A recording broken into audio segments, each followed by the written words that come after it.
I've had several requests recently to document some kind of first impression reviews or hot takes on some of the games that I play on stream, specifically ones that I do during my Try It Tuesday show.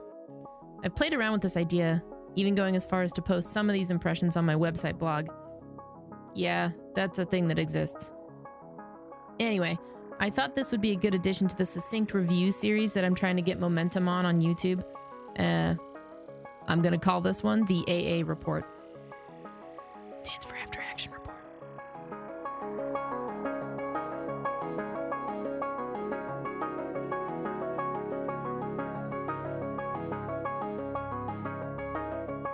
I spent a good portion of the month of March playing a lot of random games, more than usual. But in the final week of March, I managed to try out and document some of my thoughts and feelings on a few titles in particular.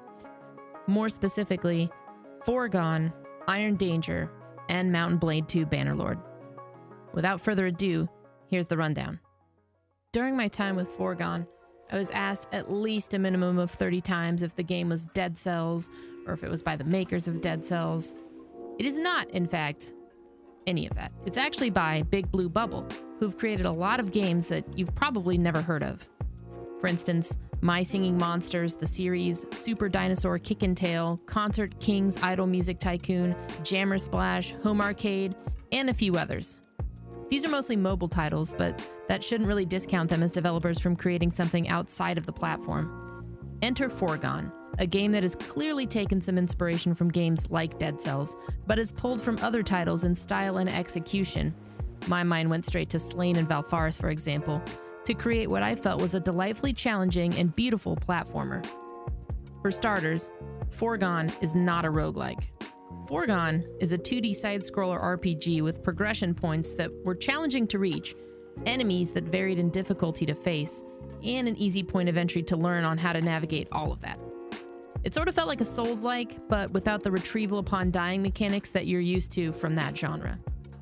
Upgrading weapons was your main focus to make plowing through enemies a lot easier. If you were lucky, you'd reach your next checkpoint with all of your blue points, or what we in the chat were calling blueberry jellies, so that you could upgrade a rudimentary skill tree that helped to distribute extra damage, health, and crit points. All of this surrounds a beautiful 3D modeled but 2D presented landscape and a lush story to match. I really enjoyed the game personally. It was nice to play something that didn't try to rope in the roguelike mechanics of other games that it happens to look like. Foregone is available exclusive to the Epic Game Store right now, but it can be wishlisted on Steam for a March 2021 release.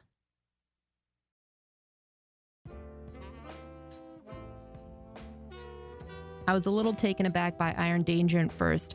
I found it a little flustering, and probably because I just played a platformer, and the shift in pace was really jarring.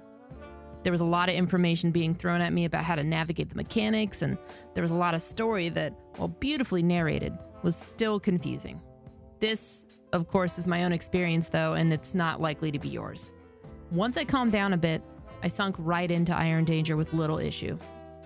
A slightly steep learning curve comes with this game, but if you're willing to give it a few minutes, I really think it's worth falling in love with. Iron Danger sports a very interesting take on the tactical combat genre, due entirely to its time control mechanic, something that you immediately adopt as main character Capuna when she's given an ancient power that allows her to control the flow of time.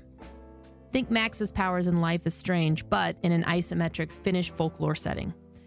It's also been compared to Superhot, but I honestly never played that game, so I couldn't say. Regardless, with this time control mechanic, you're able to play out the scenarios of combat mechanics and see how well they work, or how spectacularly they fail, and try different methods of combat out until you succeed.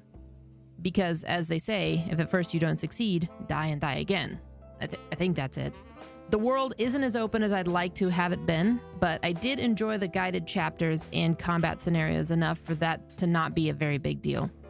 I'd love to see these kinds of mechanics adopted into games with the scope of something like Spellforce 3 or Divinity Original Sin 2, though. Also, I don't know if you were able to watch a full preview of your battle and your choices when all was said and done, but I think that would have been a really rad addition. Iron Danger is currently available on PC via the Steam or GOG platforms.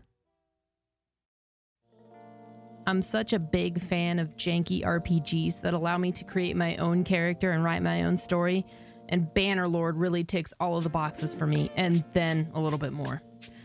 I had honestly not really played any Mount and Blade games before this, save for a bit of Warband on my own to see if I would like to stream it. When I decided that I did, and I had that ready to go, they announced Bannerlord at E3. I think this was around 2017, and I decided to put it on hold and wait for the new game. And, well, hold out I did. Here we are, 3 years later, and I am so ready for this journey. I often look back fondly on my time spent in Kingdom Come Deliverance, which was an open-world sandbox RPG set in a similar setting to the Mount and Blade games. Bannerlord doesn't seem to have quite the same type of open world like Kingdom Come Deliverance does, and in some ways, I wish it did.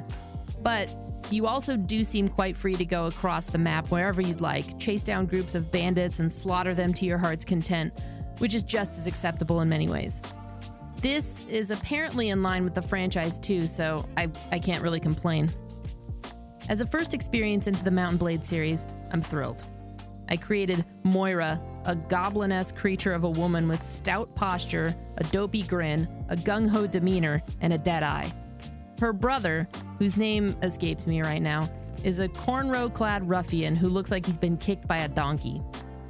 Once I got through the tutorial, it was off to the races. Battle was hard to control, but not in a way that was prohibitive to the gameplay. More so in a way that you would expect any RPG of this kind to be. It's not a negative towards the game whatsoever, though if you're not a fan of flawed games of this ilk, you may not enjoy Bannerlord. It's something, however, that I relish in games, like a finely aged wine meant to be savored for every last shitty drop. And for what it's worth, I can see myself playing this game into the ground. Thank goodness for social distancing right now, I guess. Mount and Blade 2 Bannerlord is available currently on Steam and GOG via the PC. I want to take a second to thank everyone who's pledged via Patreon. Your support through pledge tiers of your choice have helped immensely in things like the succinct review and the AA report coming to fruition, as well as continuing to be a key part of the live stream production on my Twitch channel. If you enjoy these reviews and would like to see more, consider visiting patreon.com/skinteen. Until next time, stay weird.